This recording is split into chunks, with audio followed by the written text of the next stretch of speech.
Hey guys, my name is Wits, and thanks for being here even though there are many channels you could be watching right now, but you click on this video. So for that, I am most appreciative of your time. Today, we're going to talk about whether or not you should spend any of your hard-earned cash on this game, the first Descendant. I've read in many comments on YouTube and Reddit how a lot of people are still on the fence about even trying this game because of the people responsible for making this game, Nexon. This pessimistic sentiment is mostly because gamers have had bad experience with Nexon in the past. In fact, not too long ago, Nexon was fined approximately $9 million by the Korean Fair Trade Commission for deceiving players. According to some explanations on the internet, Nexon, basically implemented a loot box system in a game where players have zero chance of getting what they paid for. Simply put, they do not have a good reputation when it comes to players that play their games. Now, to answer the question, should you pay money for this game and why or why not, I'm going to tell you my opinion based on my experience with free-to-play games and my time playing the first Descendant. So let's get into it. In my opinion, this game is a good game and you should pay zero money for playing it because it's free to play. You can enjoy this game without spending any dime. I'm already on my way to unlock my third character by just playing the game. And I think it's a good thing on Nexon's behalf for making this possible.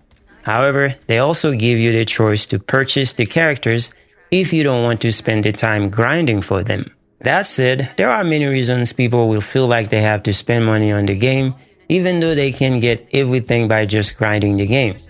And yes, the grind can be real in many aspects. Some say they want to support the developers because it's a good game, and they want the devs to continue to improve the game. That is always a good reason to support the game, in my opinion.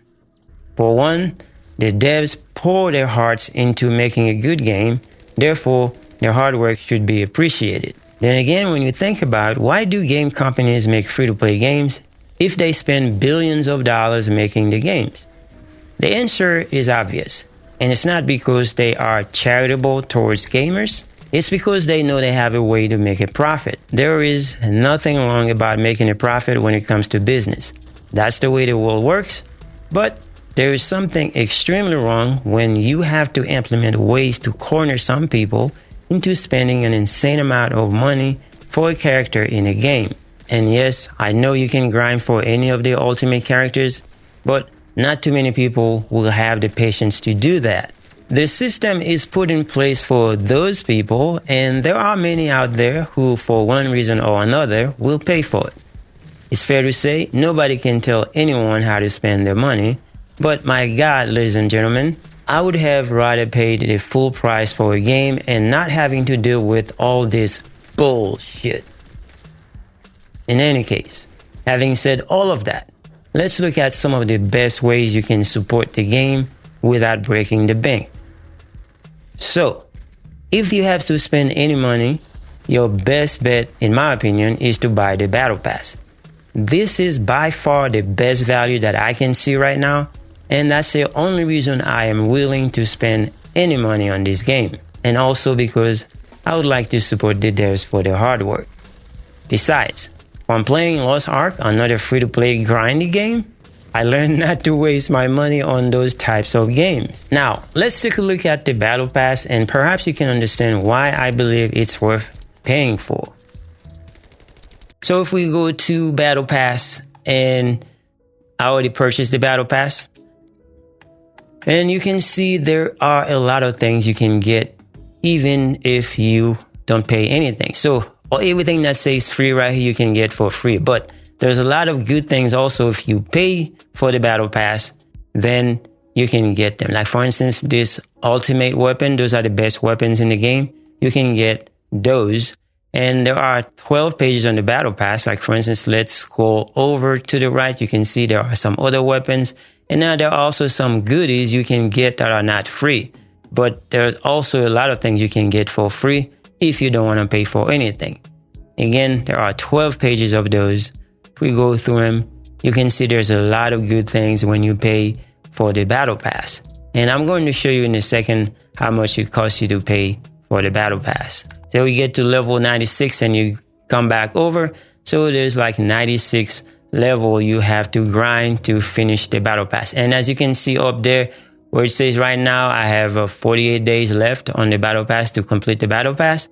And it started around like 59 days, but I only started playing yesterday for good because last week I only played 1 day. So I still have a lot of way to go, but there are also a lot of ways you can also just complete the battle pass a lot faster. So if you go to the challenges right now, you can see there are challenges that you can do every day. Just do those things in the game and you get a lot of XP towards the battle pass. Just make sure you do those if you pay for the battle pass, or even if you don't pay for it. So know that there are things you can do to actually expedite the battle pass progress. So those exist in the game. And you see there's daily tasks and then there's also weekly pass.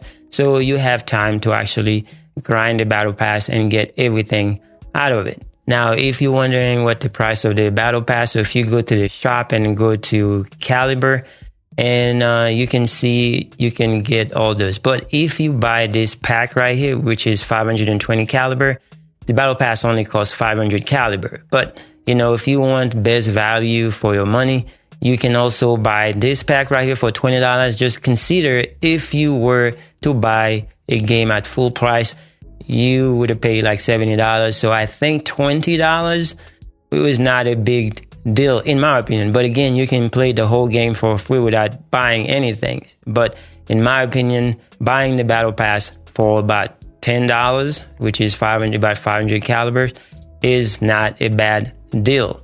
And you can get a lot of benefit, as I already showed you, in the battle pass for that money. You just got to make sure that you complete the battle pass in time. That way you get your money's worth. Now, things start to get a little bit spicy when you have to buy a Descendant. There is nothing wrong with buying a Descendant because some of them are not that expensive. If you look right here, this one is about 300 caliber, and but the higher one, they are normal Descendant, and some of them are about 900. And things start getting crazier when you have to purchase ultimate characters. And as you can see, they come in different prices. And I know the most popular one is probably going to be Bunny, or not probably, it's going to be Bunny because that's where you see a lot of people are going to purchase. And there's a bundle for 3,000 and there's one for 5,000. Now we're talking about in the hundreds of dollars in US dollars. And as you can see right here, if I click on this, now you can see 5,000 caliber is equivalent to $99.99. That's $100 to buy that ultimate characters. That's the reason why I say it is a bullshit. But anyway, everybody's going to do what they're going to do. So they are going to either buy it or not buy it or play free. But just know that you can grind for it, but the grind is going to be real. In any case, guys, I think that's all we have to say about all of this. The game is very good. It's enjoyable. I have been enjoying my time playing the game, but I don't believe you should spend that much money on the game. Just spend little money and enjoy what you can. Hopefully this helps you out. Thanks for watching. I will see you guys in the next one.